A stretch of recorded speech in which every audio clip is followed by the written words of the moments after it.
On entend parfois que le private equity évolue en vase clos, déconnecté des marchés publics. C'est une erreur. Les cycles macroéconomiques et plus particulièrement les fluctuations des taux d'intérêt façonnent en profondeur les stratégies d'investissement. Loin d'être un frein, le changement de paradigme monétaire actuel redéfinit les règles du jeu et crée des opportunités uniques pour les gérants agiles. Décryptons comment les fonds adaptent leur stratégie pour capter la performance dans ce nouvel environnement.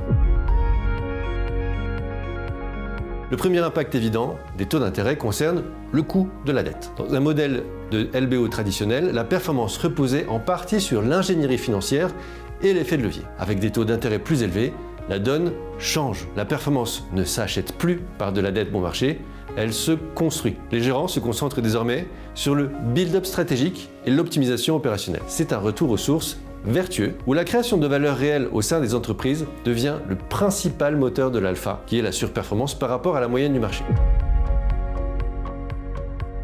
Face à la volatilité macroéconomique, la clé réside dans une sélection sectorielle millimétrée. Il faut chercher les fonds qui privilégient des tendances structurellement porteuses et décorrélées des cycles de consommation. On observe une concentration saine du capital vers des secteurs à forte visibilité comme la santé, la transition énergétique, la tech B2B ou les infrastructures. Ces entreprises affichent un fort pricing power ou pouvoir de fixation des prix, ce qui leur permet de répercuter l'inflation et de maintenir des multiples de valorisation solides.